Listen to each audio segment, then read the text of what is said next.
What? Before we start talking about anything else, I have to say to each and every one of you, thank you. Thank you. We are in the runoff because of you. Because of the grassroots. You know, this election, according to all the graybeards in Houston, was supposed to be a coronation. Was supposed to be a coronation. David Dewhurst thought he deserved to be coronated senator. And I'll tell you, we are in the runoff because of you. David Dewhurst thought he could buy this race. He spent over $10.5 million in attack ads full of lies. Just on that China ad that Connie talked about, he spent $6.5 million in the primary. And by this week, it's $2 million that he has put on that attack ad. But you know something? The truth will prevail.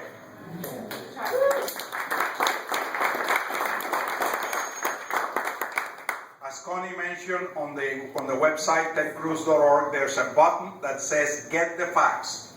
You click on it, you will see lie number 1, here are the facts, lie number 2, here are the facts, 11 lies. But I'll tell you, Dewhurst doesn't have any concern for the truth. He lies and lies and lies. But you know, fortunately, lies have a way of coming to the surface.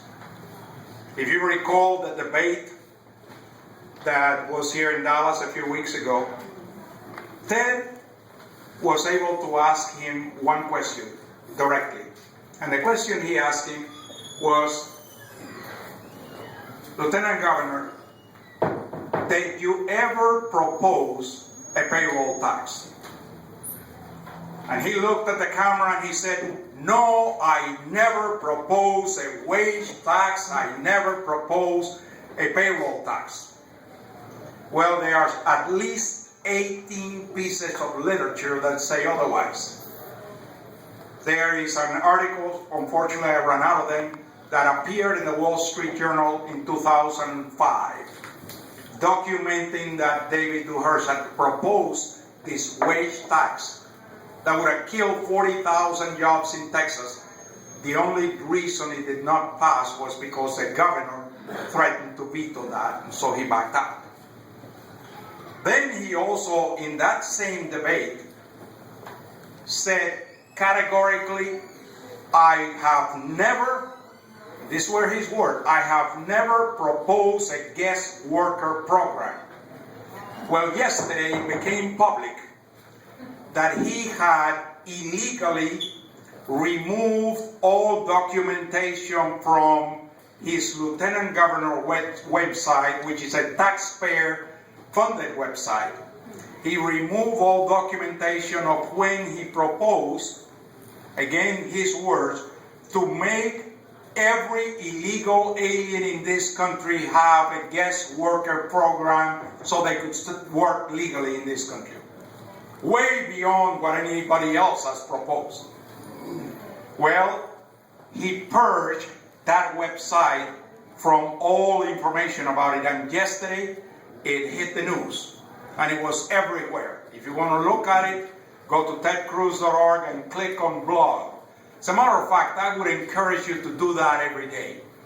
Go to tedcruz.org, click on blog and click on news. Look at those articles, and normally what I do that daily. I look at the article, I click below where it says, recommended. You click on recommended, it goes to your Facebook page, you post it on your Facebook page. Then I copy that article and I email it to my whole email list. If we do that and we encourage others to do the same, we can disseminate that information very quickly. And I encourage you to do that every day. Connie mentioned about the polls. You know, we did an internal poll about a week ago. It showed Ted at 49%, Dewhurst at 40%. Today, two new polls, independent polls, were released. One of them showed Ted at 49, Dewhurst at 38. That was 11-point spread, and the other one, I can't remember the spread now, but they both show a substantial lead for Ted. What does this mean? Well, the very first thing it means is that the attacks are going to get worse and worse and worse. Dewhurst is scared. And so Dewhurst is going to try to destroy Ted's credibility by throwing millions of dollars of his own money into attack ads. So we need your help. As Connie said, we need your help to dispel all these lies. They are lies. And the lies are going to get even worse. I mean, some of these lies are plain stupid. When Dewhurst had the goal to say Ted is soft on amnesty, when Ted has a proven record of being one of the strongest opponents of amnesty in this country. So he is throwing everything at the wall to see what sticks. So don't expect the attack ads to end. They will not end. They're going to get worse. So please do not be, don't despair because of that. Just disseminate the information. That's why you need to go to the website daily, because the website will have an answer to all these negative ads. And you need to post it on Facebook. It's very easy. There's a button at the end of the article. You just have to click on it and then post it. Copy it and email it. But I'll tell you, some of you may not have heard my story before. I just want to give you a little bit of background, because this is important. And then I'm going to give you a little bit of background on Ted that perhaps you have not heard before. As some of you know, I was born in Cuba. At the age of 14 years of age, I was involved in a revolution. We were suffering from a very cruel, oppressive dictatorship. And the revolution started in the high schools and universities. So when I was 14, I was involved in the revolution. I was in the revolution for 4 years. During that time, a young, charismatic leader rose up in Cuba, talking about hope and change. His name was Fidel Castro. And we all followed him. We thought he was going to be a liberator. At the age of 18, I found myself in prison. I was tortured. But by the grace of God, I was able to leave the country and come to the most wonderful country in the world, the United States of America. And I'll tell you what, I'm going to sit down to stay away from the sun. But you know, we need to talk about American exceptionalism. It is really horrible that we have a president today that apologizes for this country. Amen. This is the greatest country in the world. Amen. Yes. And anybody who does not say so ought to get a one-way ticket out of here.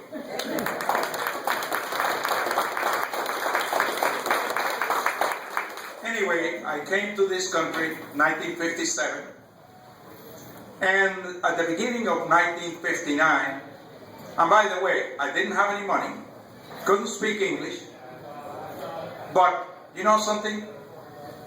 I have never in my life collected a single check of unemployment or any kind of government assistance. I work as a dishwasher, I work as a waiter, I work as a cook, but was never under the government though. Worked full-time, went to school full-time, paid for my university by working full-time. 1959, Castro takes over and I go back to Cuba. And now I got a shock of my life.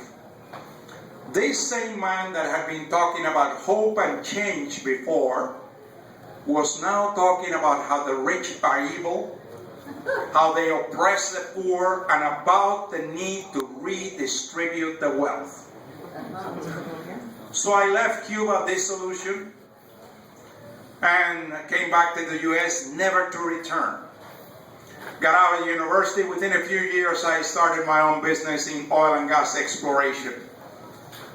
And then in 1976, I was shocked again when I saw in this country a socialist form of government start to take.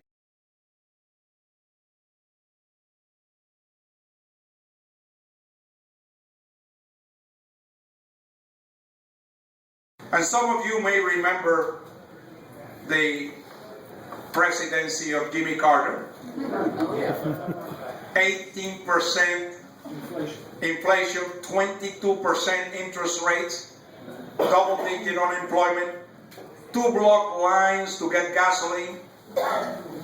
And so that was when I became very heavily involved with the Republican Party.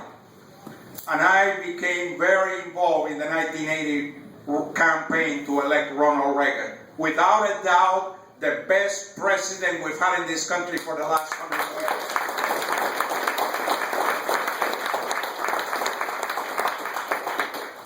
And when Ted was 9 years old, I was very heavily involved in the campaign. So our conversation around the dinner table was all about politics.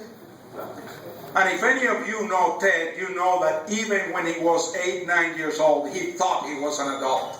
And he had to be part of the conversation. So he grew up talking about Republican politics. And then when he was about 13, I introduced Ted to a friend of mine by the name of Roland Story.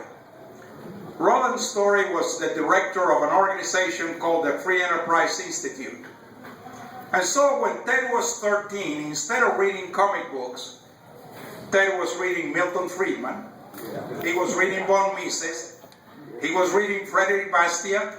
And he was giving speeches on free market economics. Then as Ted entered high school, this Free Enterprise Institute formed a group of 5 high school kids, all freshmen, called the Constitutional Corroborators. And each of those 5 kids, including Ted, memorized the entire U.S. Constitution.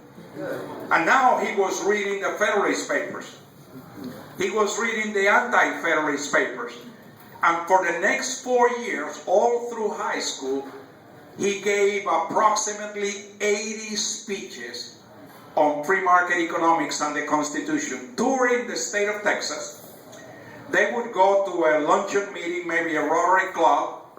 They would put 5 easels in the front of the meeting room.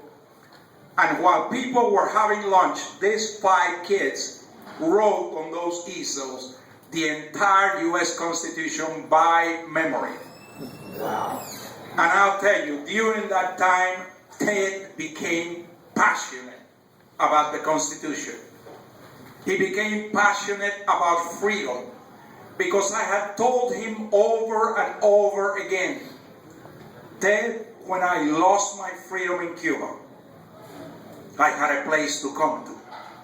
If we lose our freedoms here, where are we going to go? And you know, I want to ask each and every one of you to really ponder this question.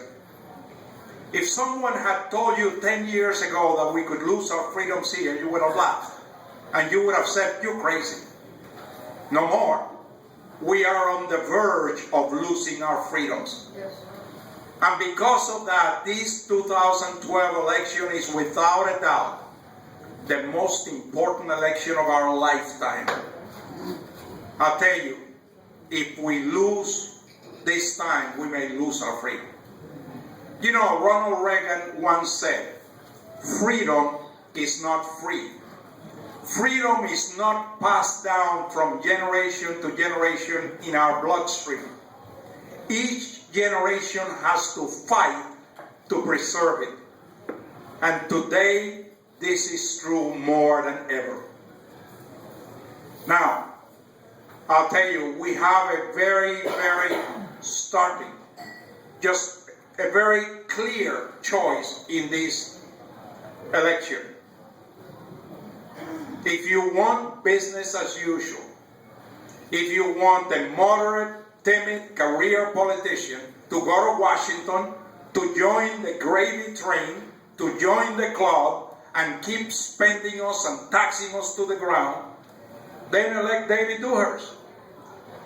But I'll tell you, if you look beyond the rhetoric, you will see that David Dewhurst is not a conservative.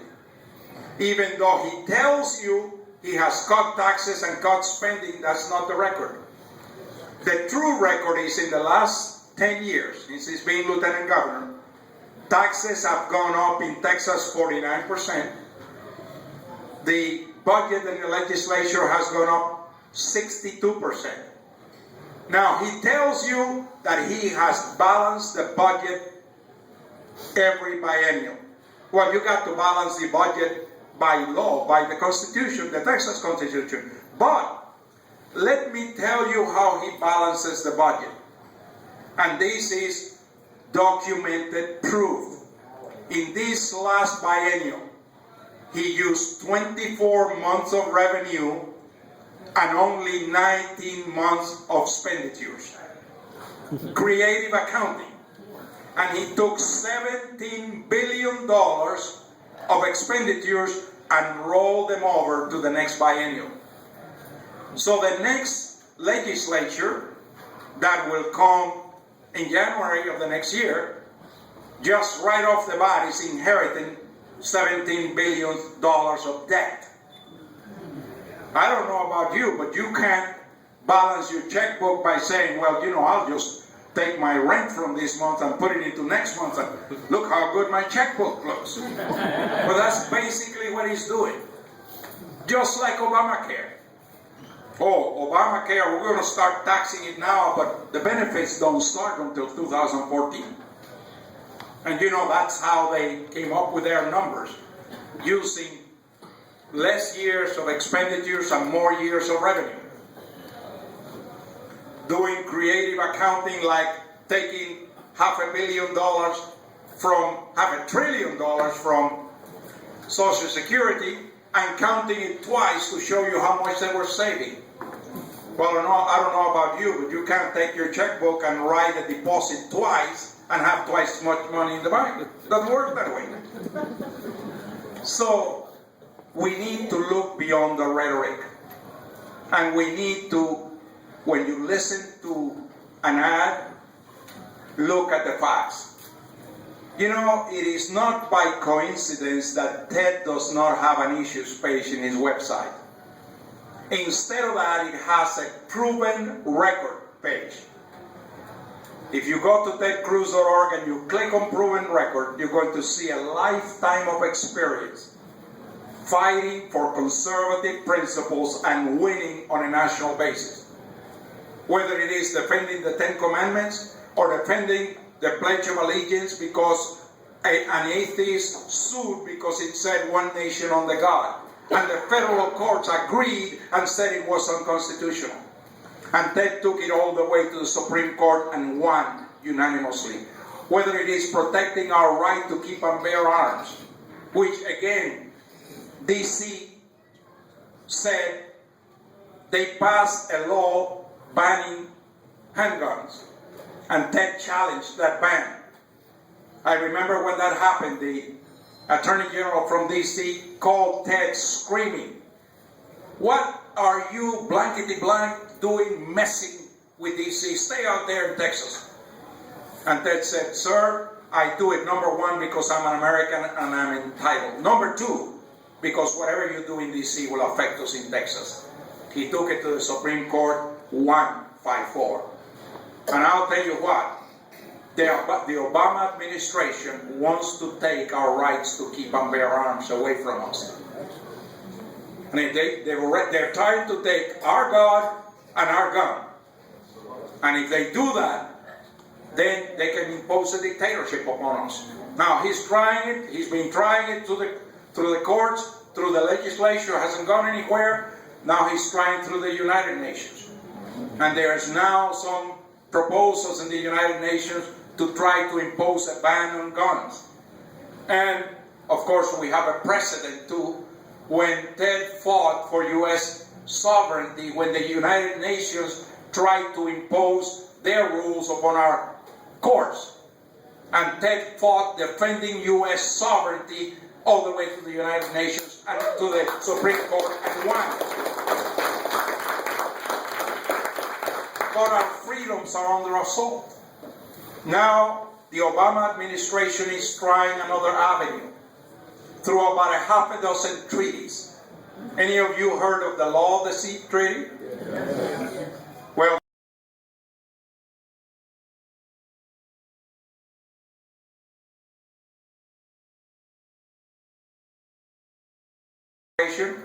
will go to be redistributed to all nations of the world. It's redistribution of wealth on a global basis. It's way beyond what any communist country has ever done before. And he has a half a dozen treaties that they are trying to push through, all trying to undermine our sovereignty. We have seen what has happened in our country with the out-of-control environmental regulations. Do you realize that we have enough oil and gas in this country to be totally energy independent? Yes. And we could achieve it in 10 years if we didn't have the heavy boot of the federal government imposing regulations and stifling our economy. That's why we don't need a career politician to go put his arms around the Democrats and continue to compromise. I submit to you, it is not the time for compromise.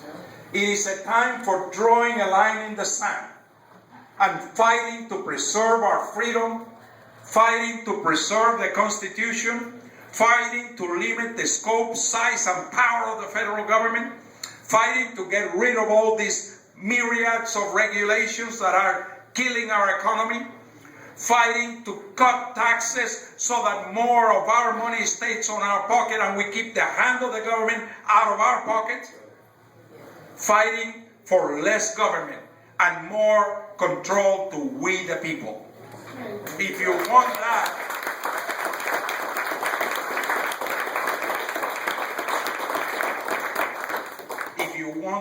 if you want to see this country restored to that shining city on the hill, it is imperative that we stand united in supporting Ted Cruz.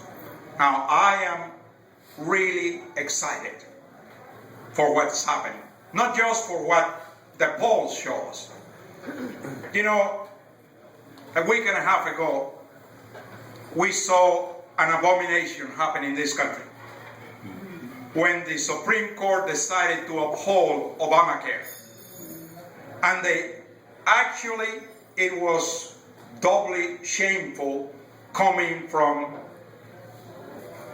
Justice Roberts, who worked the law to try to make something that was obviously unconstitutional, find a way to define it so it could be legal.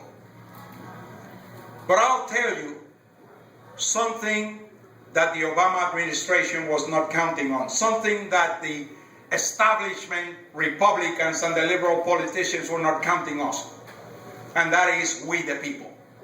As a result of what happened at the Supreme Court, there has been a new energy that has been arisen in this country. Yeah. Let me tell you, in the next 48 hours after the Obamacare decision, TedCruz.org received over 1,000 contributions. I'll tell you, all the meetings we're seeing, the numbers are double. We just had a Tea Party meeting last week in McKinney. There were over 500 people there. All the meetings we're seeing, 200, 300, the meetings are getting twice as big. Why? Because more and more of the people are saying, I'm not going to take it anymore. Enough. And I'll tell you something that Connie mentioned. Obama did not invent spending. It has been a bipartisan problem. Both Democrats and, unfortunately, fellow Republicans, which are more concerned with preserving their position and just keeping the gravy train going. But you know something? We saw a groundswell in 2010 with the advent of the Tea Party. And we saw, because of that Tea Party sweep, 64 new members of Congress elected, strong conservatives. And then we saw the second half of that this year. And we saw Lugar who had been for 35 years in the Senate, Obama calls him his favorite Republican. And the country said, enough compromise.